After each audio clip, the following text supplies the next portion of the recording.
En el transcurso de la historia antigua, pocos acontecimientos han ejercido una influencia tan profunda y duradera como la expansión del dominio macedonio sobre el vasto territorio del Imperio persa. Para comprender adecuadamente la magnitud de esta transformación geopolítica, resulta esencial examinar primero la naturaleza y el alcance del coloso que dominaba el mundo conocido en aquellos tiempos remotos. El imperio persa aqueménida representaba, sin lugar a dudas, la superpotencia indiscutible de su época.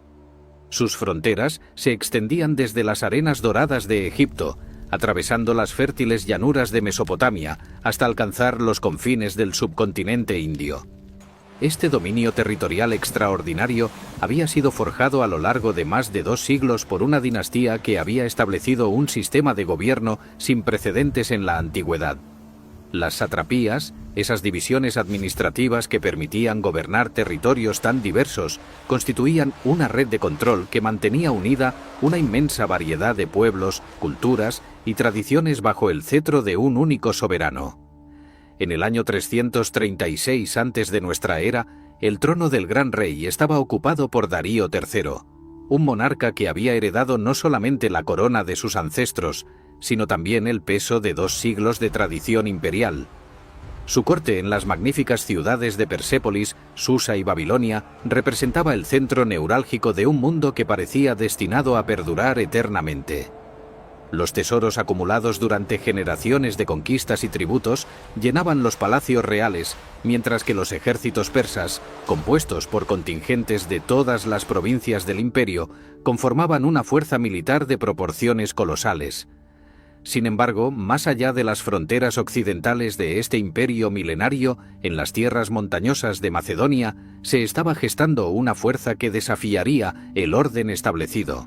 El reino macedonio, considerado durante mucho tiempo como una región periférica y semibárbara por las ciudades-estado griegas del sur, había experimentado una transformación radical bajo el gobierno de Filipo II. Este monarca visionario había forjado un ejército profesional que combinaba la disciplina férrea con innovaciones tácticas revolucionarias. La falange macedónica, esa formación de lanceros equipados con las largas sarisas que podían alcanzar más de 5 metros de longitud, había demostrado su superioridad en numerosos campos de batalla. Filipo había albergado un sueño ambicioso que trascendía las fronteras de su propio reino. Las invasiones persas de Grecia, ocurridas más de un siglo antes, seguían siendo una herida abierta en la memoria colectiva del mundo helénico. Las ciudades griegas de Asia Menor, sometidas al dominio persa, representaban para muchos una afrenta que debía ser vengada. El proyecto de Filipo consistía precisamente en liderar una coalición panhelénica que cruzara el Helesponto y liberara esas ciudades, al tiempo que cobraría venganza por las antiguas invasiones. No obstante, su vida fue segada abruptamente en el año 336, cuando una daga puso fin a sus días durante las celebraciones de una boda real. La corona macedónica pasó entonces a su hijo, un joven de apenas 20 años, que había sido forjado tanto en el campo de batalla como en las aulas donde el filósofo Aristóteles había cultivado su mente. Alejandro, tal era su nombre, heredó no solamente el trono de su padre, sino también su ambición, su ejército disciplinado y su sueño de conquistar el Oriente. Sin embargo, las capacidades del joven rey pronto demostraron que superaban con creces incluso las esperanzas más optimistas de quienes lo rodeaban. Los primeros años de su reinado estuvieron marcados por la necesidad de consolidar su autoridad. Las tribus bárbaras del norte de Macedonia fueron sometidas con campañas relámpago que demostraron su genio militar. Cuando las ciudades griegas, malinterpretando su juventud como debilidad, se rebelaron contra la hegemonía macedónica, Alejandro marchó hacia el sur con una velocidad que dejó atónitos a sus contemporáneos. La ciudad de Tebas, que había osado desafiar su autoridad, fue arrasada hasta los cimientos como advertencia para cualquier otro que considerara la rebelión. Solamente los templos y la casa del poeta Píndaro fueron perdonados, en un gesto que revelaba tanto su aprecio por la cultura como su implacabilidad política. Con su retaguardia asegurada y su autoridad firmemente establecida sobre el mundo griego, Alejandro pudo finalmente dirigir su mirada hacia el este, hacia el gran objetivo que su padre había visualizado pero no había podido alcanzar. En la primavera del año 334 antes de nuestra era, los preparativos finales fueron completados. Un ejército de aproximadamente 40.000 soldados, número que podría parecer modesto en comparación con las masas que los persas podían movilizar, pero que representaba una fuerza de combate extraordinariamente disciplinada y experimentada, se concentró en las costas del Helesponto. La composición de esta fuerza expedicionaria reflejaba la naturaleza híbrida del proyecto. El núcleo lo constituían las unidades macedónicas de élite, los compañeros de caballería, la aristocracia guerrera que combatía junto a su rey y las falanges de infantería pesada que formaban el martillo que destrozaría las formaciones enemigas. A estos se sumaban contingentes de las diversas ciudades-estado griegas, algunas contribuyendo por obligación, otras atraídas por las promesas de botín y gloria. Arqueros cretenses, honderos de Rodas, mercenarios tracios, todos encontraban su lugar en esta máquina militar perfectamente engranada. El cruce del Helesponto constituyó un momento cargado de simbolismo histórico. Alejandro, consciente de la dimensión épica de su empresa, se esforzó por conectar su expedición con los mitos y leyendas que habían moldeado la conciencia colectiva griega.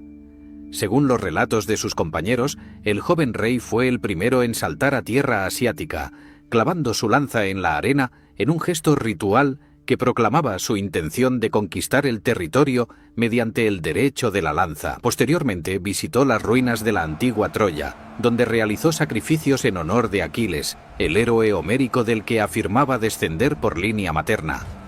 Estos actos, cuidadosamente calculados, servían para presentar la campaña no como una simple guerra de conquista, sino como la continuación de una saga épica que se remontaba a los tiempos legendarios.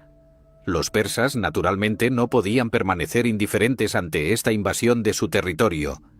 Los sátrapas de las provincias occidentales, aquellos gobernadores que administraban las regiones de Asia Menor en nombre del gran rey, reunieron sus fuerzas para enfrentar al invasor. Su estrategia inicial consistió en atraer a los macedonios hacia el interior, destruyendo las cosechas y envenenando los pozos para dificultar el aprovisionamiento del ejército enemigo. Sin embargo, esta táctica de tierra quemada fue rechazada por algunos de los comandantes persas, que confiaban en la superioridad numérica de sus fuerzas y deseaban destruir al invasor en una batalla campal decisiva. El primer enfrentamiento entre las dos fuerzas tuvo lugar en mayo del año 334, junto a las orillas del río Gránico, en las proximidades de la antigua ciudad de Troya. Los persas habían tomado posiciones defensivas en la ribera oriental del río, confiando en que el cruce del cauce bajo el fuego de sus arqueros y la carga de su caballería destrozaría las líneas macedónicas.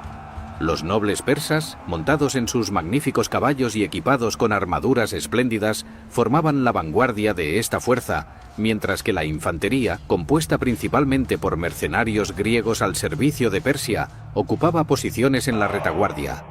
Alejandro, desoyendo los consejos de sus oficiales veteranos que recomendaban posponer el ataque hasta el día siguiente, ordenó un asalto inmediato. Su decisión respondía tanto a consideraciones tácticas como psicológicas. Una victoria rápida y decisiva impresionaría a las ciudades griegas de Asia Menor y debilitaría la moral persa. El joven rey, como era su costumbre, lideró personalmente la carga de la caballería de los compañeros, dirigiendo a sus hombres hacia el punto donde se concentraban los nobles persas. La batalla que siguió fue de una ferocidad brutal. El cruce del río bajo el fuego enemigo cobró un alto precio, pero la superioridad del entrenamiento macedónico y la brillantez táctica de Alejandro pronto comenzaron a inclinar la balanza. El propio rey se vio envuelto en combates cuerpo a cuerpo con la nobleza persa, su vida salvada en un momento crítico cuando un oficial macedonio interceptó el golpe de una cimitarra que hubiera partido su cráneo. Gradualmente, la presión macedonia fue quebrando la línea persa. Cuando la caballería finalmente cedió y huyó del campo de batalla, la infantería mercenaria griega que servía a los persas quedó expuesta y vulnerable. La victoria en el Gránico abrió las puertas de Asia Menor ante los macedonios. Las ciudades costeras, que habían vivido bajo dominio persa durante más de 2 siglos, ahora veían acercarse un libertador que prometía restaurar su autonomía. La realidad, como era frecuente en aquellos tiempos, resultó más compleja que la propaganda. Alejandro estableció su propia autoridad sobre estas ciudades, aunque con formas más sutiles que el dominio directo persa, reemplazando oligarquías propersas por democracias afines a sus intereses o imponiendo guarniciones macedónicas donde la lealtad parecía dudosa. Sardes, la antigua capital del reino de Lidia y sede de una de las satrapías más ricas del imperio, abrió sus puertas sin resistencia. El sátrapa persa, consciente de la imposibilidad de defender la ciudad tras la derrota en el Gránico, entregó tanto la urbe como los considerables tesoros acumulados en sus almacenes. Esta rendición pacífica estableció un precedente que Alejandro procuraría repetir siempre que fuera posible. El invasor macedonio demostraba clemencia hacia quienes se sometían voluntariamente, pero ejercía una dureza implacable contra aquellos que persistían en su resistencia. Éfeso, la próspera ciudad portuaria y centro del culto a Artemisa, también recibió al conquistador con los brazos abiertos. La población, cansada de la dominación persa y de las oligarquías que gobernaban en nombre del gran rey, vio en Alejandro la posibilidad de un cambio favorable. El joven rey, demostrando una astucia política que complementaba su genio militar, se presentó como restaurador de la democracia y liberador de la opresión. Ofreció financiar la reconstrucción del famoso templo de Artemisa, una de las maravillas del mundo antiguo que había sido destruido por un incendio décadas atrás, aunque los efesios, con diplomacia, declinaron la oferta argumentando que no era apropiado que un dios construyera el templo de otro dios. Sin embargo, no todas las ciudades se mostraron tan dispuestas a someterse. Mileto, poderosa metrópoli comercial protegida por formidables murallas y defendida por una guarnición persa considerable, cerró sus puertas al invasor. El asedio que siguió demostró que Alejandro no solamente era un brillante comandante en el campo de batalla abierto, sino también un maestro en el arte del asedio. Sus ingenieros, utilizando las más avanzadas máquinas de guerra conocidas en aquella época, bombardearon las murallas mientras la flota macedónica bloqueaba el puerto, cortando toda posibilidad de refuerzo o evacuación por mar. La caída de Mileto, tras un asedio relativamente breve, envió un mensaje claro a las demás ciudades de la región. La resistencia era inútil. Los macedonios disponían tanto de la capacidad como de la voluntad para tomar cualquier fortaleza por asalto. No obstante, Halicarnaso, la capital de Caria y otra de las grandes ciudades de la costa, decidió desafiar este aparente destino inevitable. Defendida por Memnón de Rodas, uno de los comandantes mercenarios griegos más competentes al servicio de Persia, la ciudad resistió con una tenacidad que impresionó incluso a los sitiadores. El asedio de Halicarnaso se prolongó durante el verano y el otoño del año 334. Las murallas, reforzadas por torres y defendidas con determinación, resistieron los embates de las máquinas de asedio macedónicas. Memnón, aprovechando su conocimiento superior de la poliorcética y su experiencia militar, organizó salidas nocturnas que destruyeron varias de las torres de asedio construidas por los atacantes. Los combates en las brechas abiertas en las murallas se convirtieron en enfrentamientos sangrientos, donde cada metro de terreno se disputaba con ferocidad. Finalmente, consciente de que la ciudad no podría resistir indefinidamente y que su valor estratégico no justificaba su destrucción total, Memnón evacuó a la guarnición persa hacia las islas cercanas, abandonando la ciudad en manos de Alejandro, pero preservando una fuerza militar que continuaría hostigando las comunicaciones macedónicas. Esta retirada táctica demostraba que, aunque los macedonios estaban ganando batallas, la guerra estaba lejos de haber concluido. Con las principales ciudades costeras bajo su control, Alejandro tomó una decisión estratégica que sorprendió a muchos de sus contemporáneos. En lugar de perseguir a la flota persa que aún dominaba el mar Egeo, decidió licenciar gran parte de su propia flota, conservando solamente los navíos necesarios para el transporte. Esta medida, que podría parecer imprudente, respondía a un cálculo preciso. La flota persa dependía de los puertos costeros para su mantenimiento y aprovisionamiento. Por lo tanto, conquistando toda la costa, la flota enemiga quedaría privada de sus bases y se volvería ineficaz. Esta estrategia de conquistar el mar desde la tierra demostraba una comprensión profunda de la logística naval y la interdependencia entre el poder marítimo y el terrestre. Durante el invierno del 334 al 333, Alejandro consolidó su control sobre las regiones costeras mientras preparaba su avance hacia el interior de Asia Menor. Las operaciones militares continuaron en las regiones montañosas de Licia y Panfilia, donde pequeñas comunidades fortificadas fueron sometidas una tras otra. La marcha a través de estas regiones inhóspitas sirvió para mantener al ejército entrenado y aclimatado a las duras condiciones de campaña que enfrentarían en el futuro. Fue, durante esta fase de la campaña, cuando tuvo lugar uno de los episodios más célebres, aunque posiblemente embellecido por la leyenda, de toda la expedición. En la antigua ciudad de Gordio, capital de la región de Frigia, se encontraba un nudo extraordinariamente complejo que ataba el yugo de un antiguo carro al poste central.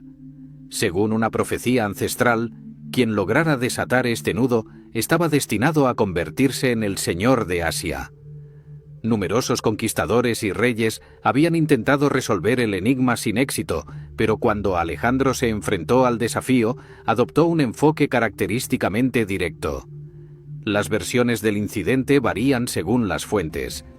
Algunos cronistas afirman que el rey macedonio, tras examinar brevemente el intrincado nudo, desenvainó su espada y lo cortó de un solo tajo, proclamando que no importaba la manera en que el nudo fuera desatado. Otros relatos, posiblemente más cercanos a la realidad histórica, sugieren que Alejandro encontró una solución ingeniosa retirando la clavija que aseguraba el yugo, permitiendo así deshacer el nudo sin cortarlo. Independientemente de la veracidad histórica del episodio, su significado simbólico resultaba innegable. Alejandro se presentaba como aquel destinado a conquistar Asia, y los dioses mismos, manifestándose a través de una tormenta que estalló esa noche, parecían confirmar esta interpretación. Mientras tanto, en las cortes de Persépolis y Susa, Darío III finalmente comprendió que no se enfrentaba a una simple incursión de bandoleros o a un raid de saqueo, sino a una invasión en toda regla que amenazaba la integridad de su imperio. Los informes de sus sátrapas derrotados y la pérdida de las ciudades costeras le forzaron a movilizar el poder completo del imperio. Mensajeros fueron enviados a todas las satrapías desde Egipto hasta Bactriana, ordenando la movilización de contingentes militares. El gran rey se preparaba para liderar personalmente a sus ejércitos contra el invasor macedonio. El ejército que Darío reunió representaba la diversidad asombrosa del imperio persa. Contingentes de caballería catafracta de Media, arqueros a caballo de Bactriana, infantería pesada de las satrapías occidentales, mercenarios griegos disciplinados y experimentados, todos convergían hacia un punto de encuentro en las llanuras de Siria. Las cifras exactas de este ejército han sido objeto de debate entre los historiadores, con las fuentes antiguas citando números que oscilan entre los 100.000 y los 300.000 combatientes. Aunque es probable que estas cifras estén infladas, no cabe duda de que Darío disponía de una superioridad numérica considerable sobre las fuerzas macedónicas. Alejandro, consciente de que el enfrentamiento decisivo se aproximaba, ajustó su estrategia. En lugar de adentrarse inmediatamente en el interior de Asia, decidió completar primero la conquista de la costa, avanzando hacia el sur a través de Cilicia. Esta ruta le permitiría mantener sus líneas de comunicación con Macedonia y Grecia, al tiempo que negaría a la flota persa cualquier base de operaciones en el Mediterráneo oriental. El avance macedónico a través de Cilicia fue rápido y en gran medida sin oposición. La principal ciudad de la región, Tarso, fue ocupada sin combate, aunque Alejandro estuvo a punto de perder la vida allí no por acción enemiga, sino por su propia imprudencia. Según los cronistas, tras una marcha agotadora bajo el sol ardiente, el rey se sumergió en las gélidas aguas del río Cidno para refrescarse, sufriendo como consecuencia una fiebre severa que lo postró durante varios días. Solamente la habilidad de su médico personal, Filipo de Acarnania, quien administró un tratamiento a pesar de rumores de que el gran rey había sobornado al médico para envenenar a Alejandro, salvó la vida del conquistador. Mientras Alejandro se recuperaba en Tarso, llegaron noticias que alteraron completamente el panorama estratégico. Darío, al frente de su enorme ejército, había cruzado las montañas de la Manus y se encontraba ahora en la retaguardia de las fuerzas macedónicas, habiendo tomado posiciones cerca de la pequeña ciudad costera de Isos. Esta maniobra, probablemente resultado de información deficiente sobre la ubicación exacta de los macedonios, colocaba a Darío en una posición tácticamente desventajosa, atrapado entre el mar y las montañas con un enorme ejército que no podía desplegar adecuadamente. Alejandro, al recibir estas noticias, comprendió inmediatamente la oportunidad que se le presentaba. En lugar de considerar su posición como peligrosa, reconoció que el terreno estrecho cerca de Isos neutralizaría la superioridad numérica persa y favorecería la disciplina superior de sus tropas. Sin pérdida de tiempo, ordenó que el ejército realizara una marcha nocturna de regreso hacia el norte, buscando el enfrentamiento que decidiría el destino de la campaña. El amanecer del día de la batalla, que tuvo lugar en noviembre del año 333 antes de nuestra era, reveló a los dos ejércitos formados en orillas opuestas del río Pinaro. Darío había desplegado sus fuerzas en la ribera norte, con su infantería mercenaria griega en el centro, flanqueada por la infantería persa menos disciplinada, mientras que su caballería ocupaba las alas. El propio gran rey, siguiendo la tradición persa, ocupaba el centro de la formación, rodeado por su guardia inmortal y visible para todo el ejército gracias a su elaborado carro de guerra y los estandartes reales. Alejandro organizó su ejército siguiendo el patrón que había demostrado su eficacia en batallas anteriores. La falange macedónica ocupaba el centro, su infantería pesada destinada a fijar al enemigo y resistir la presión de las fuerzas persas. En el ala derecha, el propio Alejandro lideraba a los compañeros de caballería, la fuerza de choque de élite que buscaría romper la línea enemiga. El ala izquierda, comandada por Parmenión, uno de los generales veteranos de Filipo, incluía la caballería tesalia y tenía como misión resistir la embestida de la caballería persa, que superaba en número. El despliegue completo de ambos ejércitos consumió las primeras horas de la mañana. Alejandro, demostrando su dominio de los aspectos psicológicos de la guerra, cabalgó a lo largo de su línea de batalla, dirigiéndose a sus hombres por unidades, recordándoles sus victorias pasadas e invocando su sed de gloria y riquezas. Los veteranos de las campañas en Grecia y de la batalla del Gránico respondieron con aclamaciones entusiastas, golpeando sus lanzas contra sus escudos en un estruendo que reverberaba entre las montañas cercanas. Cuando finalmente se dio la orden de avanzar, los macedonios comenzaron su aproximación medida y disciplinada. La falange avanzaba con la precisión de una máquina, manteniendo su formación cerrada mientras las sarisas oscilaban al ritmo de los pasos. En el ala derecha, Alejandro y su caballería aceleraron su avance, dirigiéndose oblicuamente hacia el punto donde el propio Darío comandaba el centro persa. El cruce del río Pinaro, aunque no tan dramático como el del Gránico, presentó sus propios desafíos. Las orillas fangosas y el cauce irregular dificultaban mantener la cohesión de las formaciones, pero la disciplina macedónica demostró su valor una vez más. Los arqueros y honderos persas lanzaron nubes de proyectiles sobre las tropas que cruzaban el río, cobrando un precio en bajas, pero sin lograr detener el avance inexorable. Una vez establecido en la orilla norte, Alejandro lanzó la carga definitiva directamente hacia la posición de Darío. Los compañeros de caballería, montados en sus poderosos caballos y equipados con largas lanzas de caballería, se estrellaron contra las líneas persas con un impacto devastador. La guardia inmortal persa, los guerreros de élite que rodeaban al gran rey, luchó con valentía desesperada para contener el asalto, pero el ímpetu macedónico era irresistible. En el centro del campo de batalla, la situación se desarrollaba de manera muy diferente. Los mercenarios griegos al servicio de Persia, veteranos experimentados que conocían perfectamente las tácticas macedónicas, lograron explotar una brecha que se había abierto en la falange durante el cruce del río. Empujando con determinación, estos hoplitas amenazaban con partir en dos la línea macedónica, lo que habría resultado catastrófico para todo el ejército de Alejandro. La batalla pendía en un equilibrio precario. En el ala derecha macedónica, la carga de Alejandro se acercaba peligrosamente al carro donde Darío observaba el desarrollo de los acontecimientos. En el centro, los mercenarios griegos amenazaban con destruir la falange. En el ala izquierda, Parmenión luchaba desesperadamente para contener a la caballería persa que superaba en número a sus fuerzas. El resultado de la batalla, y quizás el destino de Asia, se decidiría en los próximos momentos. Fue entonces cuando ocurrió el evento que marcaría el curso de la historia.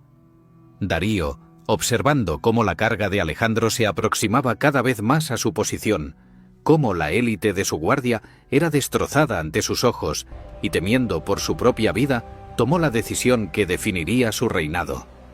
Abandonando su carro de guerra, montó en un caballo y huyó del campo de batalla, dirigiéndose hacia el este con la mayor velocidad posible. La huida del gran rey tuvo consecuencias inmediatas y devastadoras para el ejército persa. El centro de su formación, al ver que su señor abandonaba el campo, perdió su cohesión y voluntad de lucha. Los mercenarios griegos, aunque continuaron resistiendo con profesionalismo hasta que se les ordenó retirarse, ya no podían cambiar el resultado de la batalla.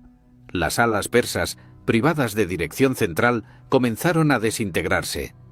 Lo que había sido un ejército ordenado se transformó rápidamente en una masa confusa de hombres en pánico que buscaban desesperadamente las rutas de escape. La persecución que siguió fue implacable. La caballería macedonia se lanzó tras los fugitivos, convirtiendo la retirada en una masacre. Miles de soldados persas perecieron en su intento desesperado de alcanzar la seguridad de las montañas o de los pasos que conducían al interior de Asia. El campamento persa, con todos sus tesoros y provisiones, cayó en manos de los vencedores. Pero el botín más valioso no consistía en oro o plata, sino en los miembros de la familia real persa que Darío había dejado atrás en su precipitada huida. La madre de Darío, su esposa Estatira, sus hijas y su joven hijo habían acompañado al gran rey en su campaña, algo habitual en las expediciones militares persas, donde la corte móvil del rey formaba una verdadera ciudad ambulante. Todos ellos quedaron ahora como prisioneros de Alejandro. La forma en que el conquistador macedonio trató a estos cautivos reales revelaría aspectos importantes de su carácter y de su visión política. Contrariamente a lo que habría sido la práctica habitual en la guerra antigua, Alejandro ordenó que la familia real fuera tratada con el respeto y la deferencia debidos a su rango. Se les asignaron alojamientos dignos, se mantuvieron sus servidores y su séquito, y se les permitió continuar con sus costumbres y ceremonias.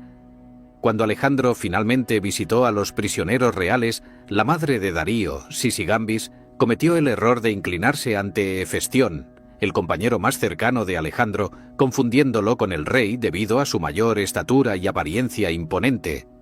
Al darse cuenta de su error, la anciana reina madre quedó mortificada, pero Alejandro la tranquilizó con palabras que serían recordadas, afirmando que no había cometido error alguno, pues Hefestión también era Alejandro.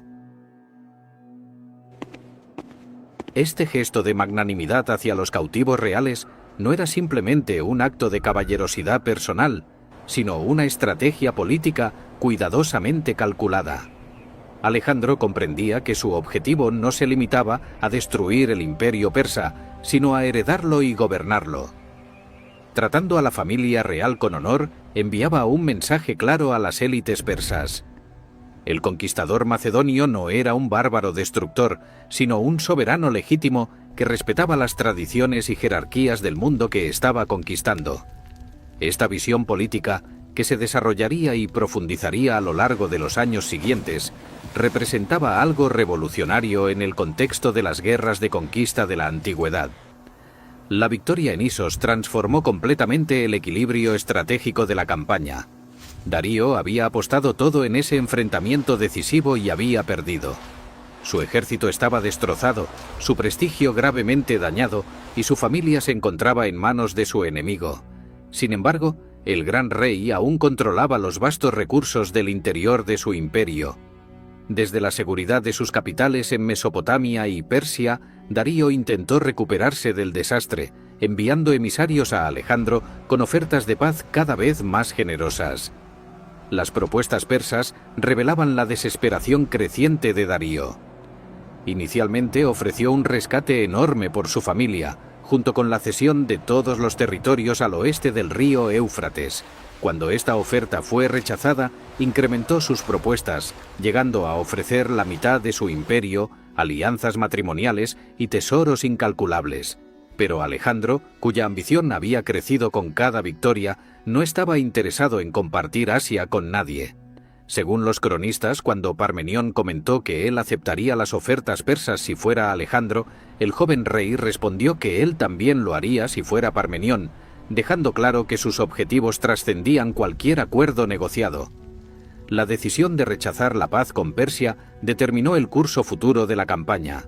Sin embargo, antes de adentrarse en el corazón del imperio enemigo, Alejandro reconoció la necesidad de completar la conquista de la costa mediterránea. Mientras la flota persa mantuviera bases de operaciones en el Levante, las líneas de comunicación con Macedonia permanecerían amenazadas.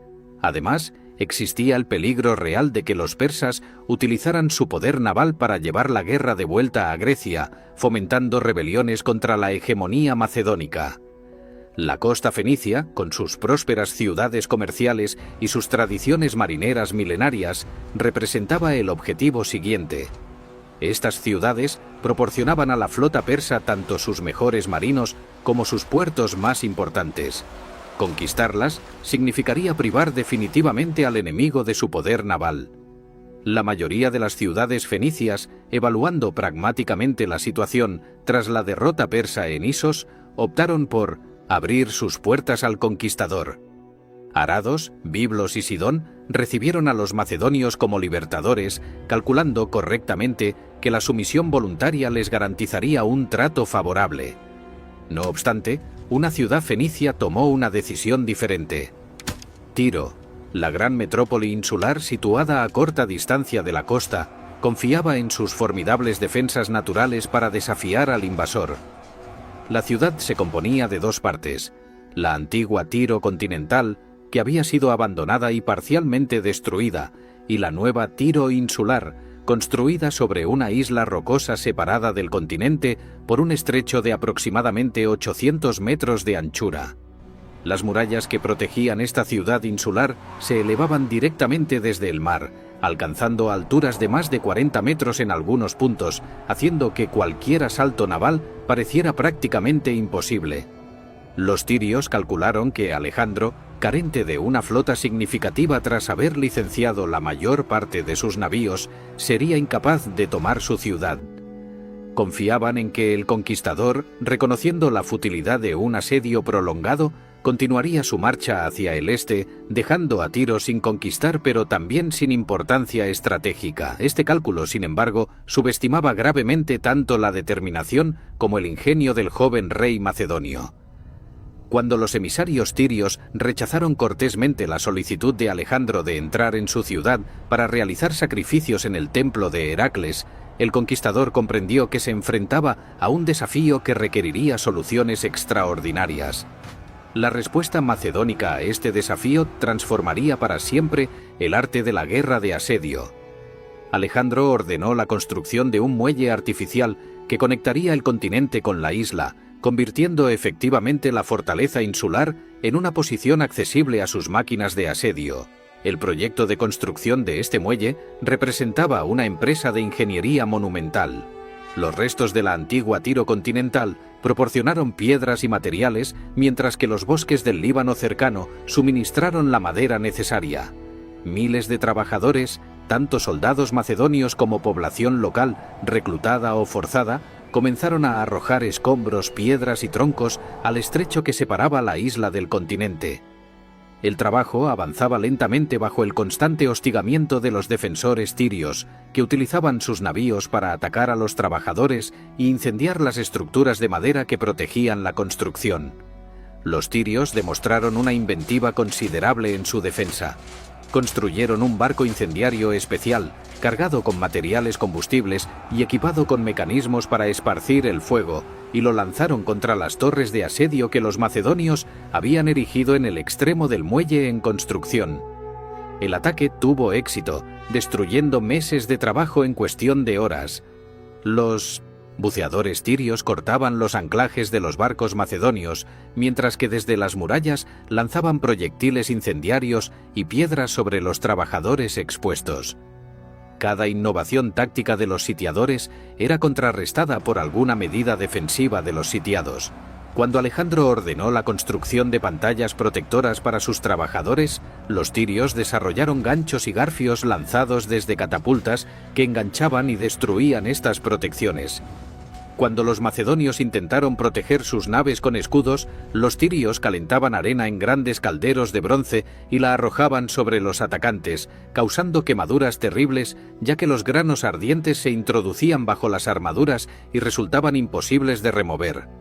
El punto de inflexión en el asedio llegó cuando las ciudades fenicias que se habían sometido a Alejandro comenzaron a proporcionar sus flotas al esfuerzo bélico macedonio. Repentinamente los tirios descubrieron que su supremacía naval había desaparecido.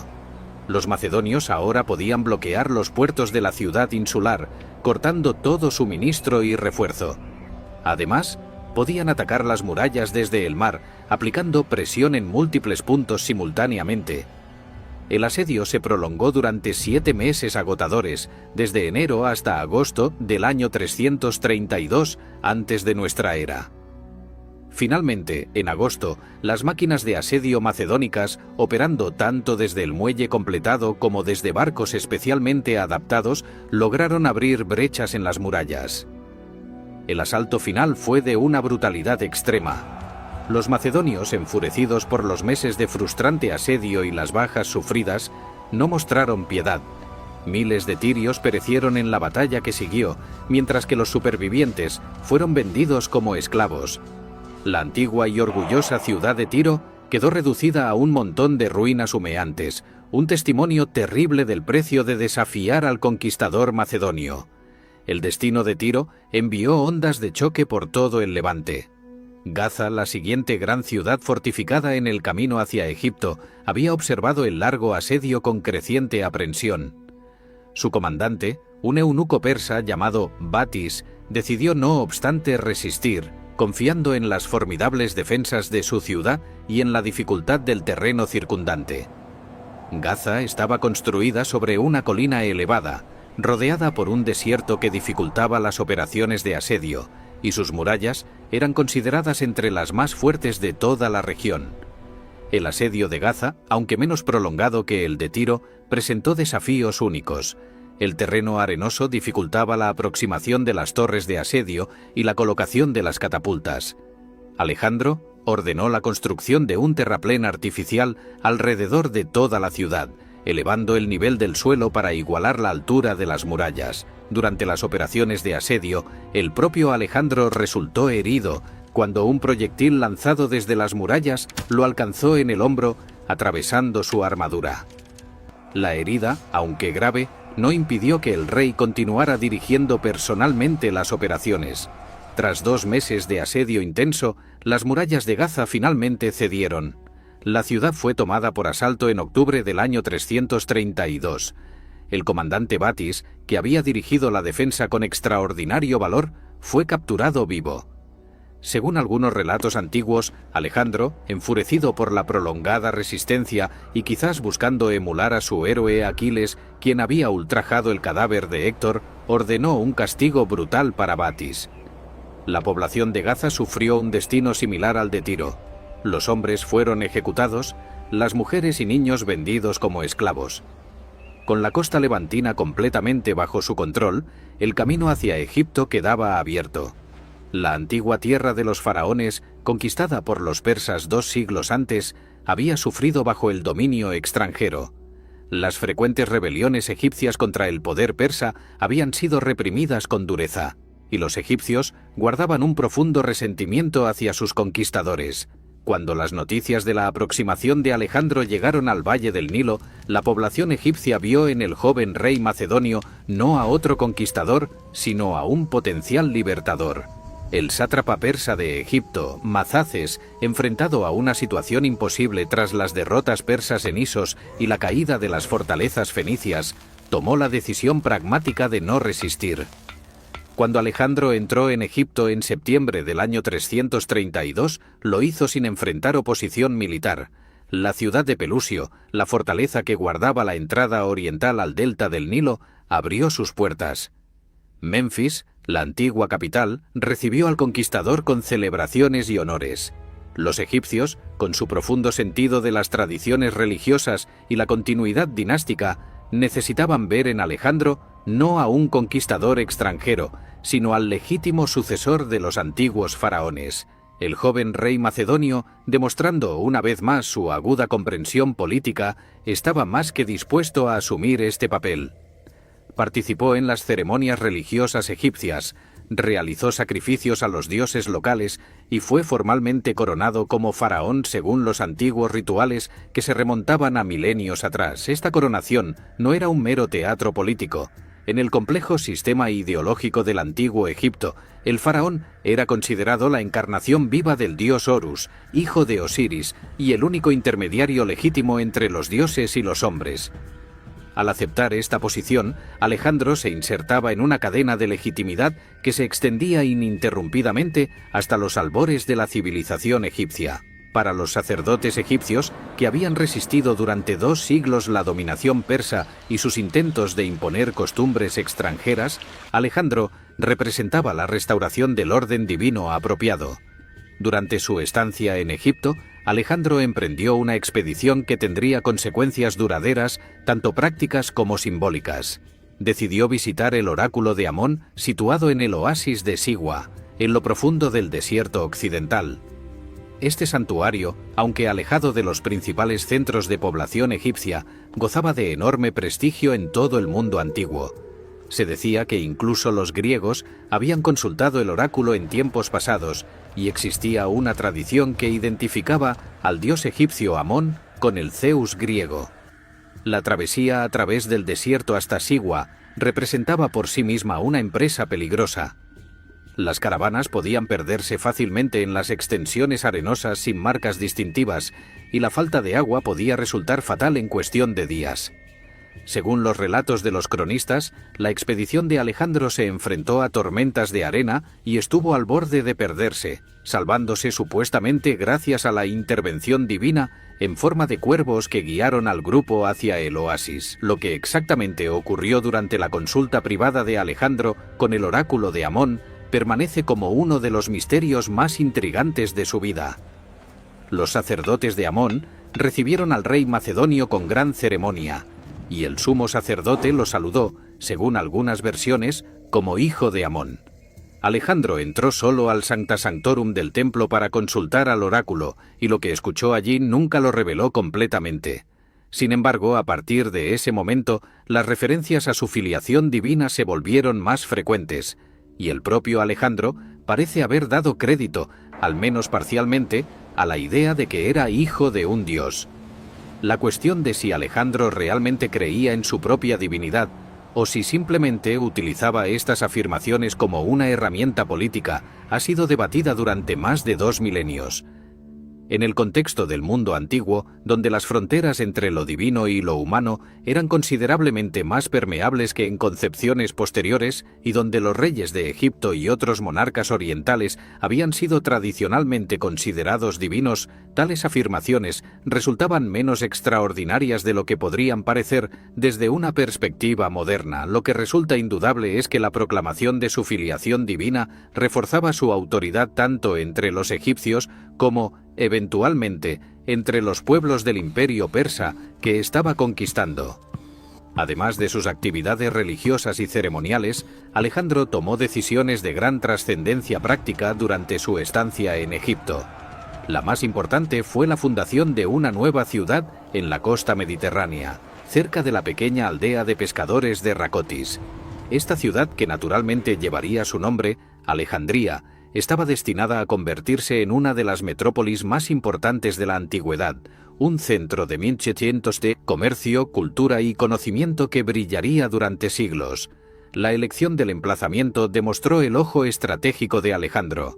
Situada entre el mar Mediterráneo y el lago Mareotis, conectada con el Nilo por canales navegables, la nueva ciudad tendría acceso tanto al comercio marítimo como a los recursos del interior egipcio. La presencia cercana de la isla de Faros, donde posteriormente se construiría el famoso faro que se convertiría en una de las 7 maravillas del mundo antiguo, proporcionaba protección natural al puerto. Alejandro personalmente trazó el plan general de la ciudad, marcando la ubicación de las murallas, las plazas principales y los templos, aunque la construcción efectiva se llevaría a cabo durante décadas después de su partida. La fundación de Alejandría no era simplemente un acto de vanidad personal. Representaba una visión de cómo debía organizarse el imperio que estaba creando. La ciudad sería griega en su constitución y cultura, pero abierta a la población egipcia y a comerciantes de todas las naciones. Esta mezcla de elementos helénicos y orientales, de tradiciones griegas y costumbres locales, prefiguraba el carácter del mundo helenístico que emergería tras las conquistas de Alejandro. Sin embargo, por importante que fuera Egipto, no representaba el objetivo final de la campaña. El corazón del imperio persa aún latía en Mesopotamia y en las antiguas capitales de Persia propiamente dicha. Darío había utilizado el tiempo ganado por el largo asedio de Tiro y la estancia de Alejandro en Egipto para reconstruir su ejército y prepararse para un último enfrentamiento decisivo. El gran rey había comprendido que no podía permitirse otra derrota. Esta vez, eligió cuidadosamente el campo de batalla, buscando un terreno que favoreciera sus fuerzas y anulara las ventajas tácticas macedónicas. En la primavera del año 331 antes de nuestra era, Alejandro salió de Egipto y marchó hacia el este. Cruzó Siria y continuó hacia Mesopotamia, donde sabía que Darío lo esperaba con un ejército reconstituido. El gran rey había elegido las llanuras cerca de Gaugamela, al este del río Tigris, como el lugar donde se decidiría el destino del imperio. Estas llanuras extensas y planas permitirían a Darío desplegar completamente su enorme ejército y utilizar sus innovaciones técnicas más recientes. El ejército que Darío reunió para esta batalla final representaba un esfuerzo desesperado para movilizar todos los recursos disponibles del imperio. Contingentes habían llegado desde las satrapías más remotas, caballería acorazada de Media y Persia, jinetes nómadas de las estepas de Asia Central, elefantes de guerra traídos desde la India, carros equipados con guadañas destinados a destrozar las formaciones de infantería enemigas. Las cifras exactas permanecen objeto de debate, pero parece claro que Darío dispuso de una superioridad numérica considerable, quizás de 3 o 4 a 1. Además de reunir este vasto ejército, Darío había ordenado preparar el campo de batalla mismo. Las llanuras fueron niveladas y limpiadas de cualquier obstáculo que pudiera dificultar las maniobras de los carros y la caballería. Se establecieron depósitos de suministros y se cavaron pozos para asegurar el abastecimiento de agua. El gran rey estaba decidido a que nada quedara al azar en este encuentro que determinaría si continuaría gobernando el mayor imperio del mundo o si se convertiría en un fugitivo en su propio reino. Alejandro, consciente de la magnitud del desafío que enfrentaba, procedió con una cautela inusual en él. Tras cruzar el Tigris, estableció un campamento fortificado y permitió que sus tropas descansaran durante varios días, recuperándose de la larga marcha y preparándose mentalmente para la batalla que se aproximaba. Los exploradores macedonios estudiaron cuidadosamente el terreno y las disposiciones persas, proporcionando a Alejandro información detallada sobre el tamaño y composición del ejército enemigo. La noche anterior a la batalla, mientras las tropas macedónicas descansaban, Alejandro permaneció despierto con sus oficiales, estudiando el terreno y formulando su plan de batalla. A diferencia de enfrentamientos anteriores donde había confiado en la improvisación y la respuesta rápida a las circunstancias cambiantes, esta vez necesitaba una estrategia cuidadosamente elaborada. La superioridad numérica persa era demasiado grande para ser vencida mediante la simple audacia. Se requería un plan que explotara las debilidades inherentes de un ejército tan vasto y diverso.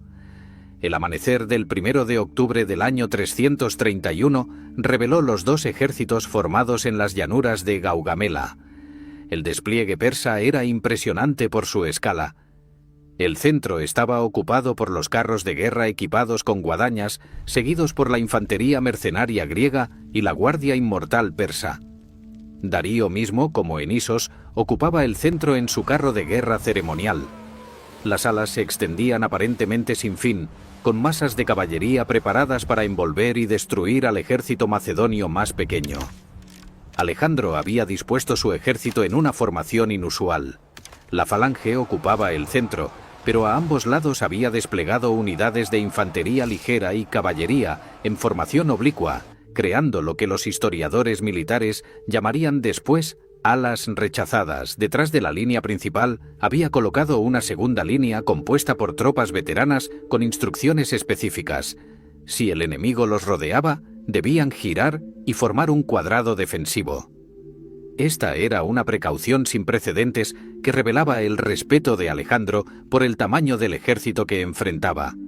Cuando finalmente se dio la orden de avanzar, Alejandro no dirigió a sus tropas directamente hacia el frente enemigo, sino en un ángulo oblicuo hacia la derecha, alejándose del centro del campo de batalla preparado por los persas.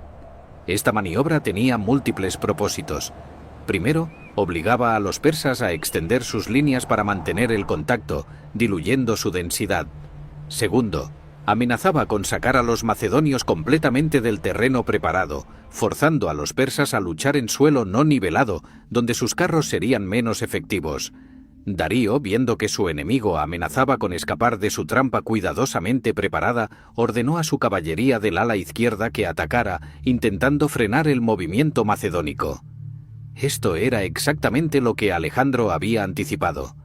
Los escuadrones de caballería ligera macedonia, compuestos por jinetes mercenarios y aliados, se movieron para interceptar el ataque persa, iniciando una serie de escaramuzas de caballería en el ala derecha del campo de batalla. Mientras tanto, Darío, impaciente por detener la maniobra macedonia, cometió su error decisivo. Ordenó el avance de sus carros equipados con guadañas, esperando que destrozaran la formación macedonia y crearan el caos en las líneas enemigas. Los carros se lanzaron hacia adelante a toda velocidad, las guadañas montadas en sus ruedas y ejes girando amenazadoramente. Para un observador inexperto, este espectáculo debió parecer aterrador. Sin embargo, la falange macedónica había sido entrenada específicamente para enfrentar esta táctica. Cuando los carros se aproximaron, las líneas se abrieron en puntos predeterminados, creando corredores a través de los cuales los carros pasaron sin causar daño. Los soldados que flanqueaban estos corredores lanzaban jabalinas y usaban sus largas sarisas para herir a los caballos o derribar a los conductores. Aquellos carros que lograron mantener su impulso simplemente atravesaron las líneas macedónicas y fueron capturados o destruidos por la reserva que esperaba detrás. El arma en la que Darío había depositado tantas esperanzas resultó completamente ineficaz. El fracaso del ataque de los carros fue seguido rápidamente por el siguiente desarrollo crucial de la batalla.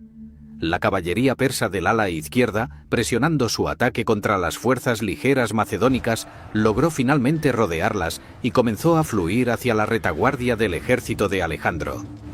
Por un momento, pareció que la superioridad numérica persa finalmente se impondría. Sin embargo, las disposiciones de Alejandro demostraron su valor. Las tropas de reserva giraron según lo planeado, formando una barrera que detuvo el avance persa, mientras que otros contingentes macedónicos fueron desviados para atacar a los persas desde el flanco. Mientras estos enfrentamientos se desarrollaban en los flancos, Alejandro había estado observando atentamente el centro del campo de batalla. El movimiento de la caballería persa para atacar su ala derecha, combinado con el avance prematuro de los carros, había creado exactamente lo que el rey macedonio había esperado: una brecha en el centro de la línea persa, entre la caballería del ala izquierda y el centro donde Darío esperaba en su carro. Sin un momento de vacilación, Alejandro lanzó a los compañeros de caballería en una carga directa hacia esta brecha. Formando una punta de lanza con su élite de caballería seguida por unidades selectas de la falange, el rey macedonio se lanzó hacia adelante con la intención clara de llegar hasta Darío mismo. La formación avanzó con una velocidad y precisión devastadoras, ensanchando la brecha en las líneas persas a medida que avanzaba. La Guardia Inmortal persa, los mejores guerreros del imperio, luchó con desesperación para detener esta embestida. El combate que siguió fue intenso y sangriento, con los macedonios forzando su camino metro a metro hacia la posición del gran rey. Alejandro, como siempre, luchaba en la primera línea. Su armadura distintiva y su penacho lo hacían fácilmente reconocible tanto para sus propios hombres como para el enemigo. Darío, observando cómo la muerte se aproximaba cada vez más a su posición, tuvo que tomar una decisión en cuestión de momentos. Permanecer significaba casi ciertamente la captura o el fallecimiento. Huir significaba abandonar a su ejército y admitir la derrota. Por segunda vez en 3 años, el gran rey de Persia eligió la supervivencia por encima del honor. Abandonando su carro ceremonial, montó en un caballo y huyó del campo de batalla, dirigiéndose hacia el este con un pequeño séquito de guardias leales. La huida de Darío no tuvo el mismo efecto inmediato que en Isos, donde el centro persa se había desintegrado casi instantáneamente. Esta vez, grandes porciones del ejército persa continuaron luchando, inconscientes inicialmente de que su comandante había abandonado el campo. En el ala derecha persa, la caballería había logrado rodear completamente la izquierda macedonia y ahora amenazaba el campamento de retaguardia. El general Parmenión, comandando ese sector, se encontraba en una situación desesperada y envió mensajeros urgentes solicitando refuerzos. Alejandro se enfrentó entonces a uno de los dilemas más difíciles de la batalla. Había logrado romper el centro enemigo y tenía a Darío a su alcance. Una persecución inmediata podría resultar en la captura del gran rey, lo que efectivamente terminaría la guerra de un solo golpe. Sin embargo, su ala izquierda estaba en peligro y el resultado general de la batalla aún pendía en la balanza. Tras una breve vacilación, el instinto de Alejandro como comandante prevaleció sobre su deseo de gloria personal. Interrumpió la persecución y dirigió a los compañeros de caballería de regreso para apoyar a Parmenión. El regreso de Alejandro con la élite de su caballería cambió inmediatamente la situación en el ala izquierda. Los persas, atacados ahora desde 2 direcciones y conscientes de que el centro de su ejército había colapsado, comenzaron a retirarse. La retirada pronto se convirtió en huida, y la huida en una derrota total. La persecución que siguió fue devastadora, con la caballería macedonia cazando a los fugitivos durante kilómetros. La batalla de Gaugamela marcó el punto de inflexión definitivo en la guerra entre Macedonia y Persia. Aunque Darío había logrado escapar una vez más, su ejército había sido destruido de manera tan completa que ya no existía ninguna fuerza organizada capaz de detener el avance macedonio hacia el corazón del imperio. Las satrapías occidentales, testigos de 3 derrotas consecutivas de sus ejércitos principales, comenzaron a calcular que su mejor opción residía en la sumisión al conquistador en lugar de una resistencia inútil que solo traería destrucción. El camino hacia las grandes capitales del imperio ahora estaba abierto. Alejandro, consciente de que debía consolidar su victoria antes de que Darío pudiera reorganizar una nueva resistencia en las provincias orientales, decidió avanzar rápidamente hacia el sur, hacia Babilonia. Esta decisión estratégica demostraba su comprensión de que la conquista territorial debía ser complementada con la legitimación política. Las antiguas capitales del imperio no eran simplemente ciudades, eran símbolos de poder y continuidad dinástica. Conquistarlas significaba mucho más que ocupar territorio, significaba heredar la autoridad imperial misma. La marcha hacia Babilonia transcurrió sin oposición militar significativa. Las noticias de la catástrofe en Gaugamela habían precedido al ejército macedonio y las poblaciones locales evaluaban pragmáticamente sus opciones. Cuando Alejandro se aproximó a la gran ciudad a finales de octubre del año 331, fue recibido no como un conquistador hostil, sino como un libertador.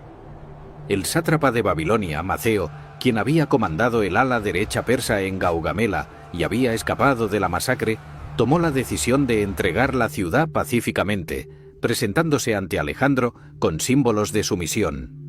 La entrada de Alejandro en Babilonia constituyó uno de los momentos más extraordinarios de toda su campaña. La ciudad, una de las más antiguas y magníficas del mundo conocido, con sus legendarios jardines colgantes y sus murallas, que según las tradiciones podían albergar carreras de carros en su parte superior, abrió sus puertas de par en par. Los sacerdotes caldeos, custodios de tradiciones que se remontaban a milenios, salieron a recibir al joven rey con incienso y cantos sagrados.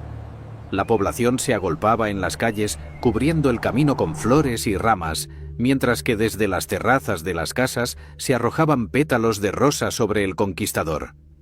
Este recibimiento no era simplemente producto del miedo o del oportunismo político. Babilonia, con su orgullosa historia como centro de imperios antiguos, había sufrido bajo el dominio persa que trataba a la ciudad como una provincia conquistada, en lugar de respetar su estatus tradicional. Los persas habían mostrado poco respeto por las tradiciones religiosas babilónicas y en ocasiones habían saqueado los tesoros de los templos. Alejandro, en 1900, marcado contraste, ordenó inmediatamente la restauración de los santuarios que habían sido dañados o profanados, haciendo énfasis particular en el gran templo de Marduk, la deidad principal de la ciudad. El comportamiento de Alejandro en Babilonia revelaba la evolución de su visión política. Ya no se presentaba simplemente como el vengador de Grecia o el conquistador macedonio, sino como el legítimo heredero de todas las tradiciones imperiales de Oriente. Participó en ceremonias religiosas babilónicas, realizó sacrificios a los dioses locales según los rituales apropiados y demostró un respeto escrupuloso por las costumbres y sensibilidades de sus nuevos súbditos. Al mismo tiempo, su decisión de confirmar a Maceo como sátrapa de Babilonia enviaba un mensaje claro a las élites persas. Aquellos que se sometieran serían integrados en el nuevo orden en lugar de ser destruidos. Tras permanecer casi un mes en Babilonia, reorganizando la administración de las provincias conquistadas y permitiendo que sus tropas disfrutaran de un descanso merecido después de meses de campaña continua, Alejandro reanudó su marcha hacia el este. El siguiente objetivo era Susa, una de las capitales ceremoniales del Imperio persa, donde se guardaban los tesoros reales acumulados durante generaciones de conquista y tributos. La ciudad se encontraba a aproximadamente 40 días de marcha desde Babilonia, atravesando primero las llanuras de Mesopotamia y luego ascendiendo hacia las tierras altas de Persia. Susa, al igual que Babilonia, decidió no resistir. El sátrapa local, evaluando correctamente que la resistencia sería inútil tras la destrucción del ejército principal persa, envió emisarios para negociar la rendición.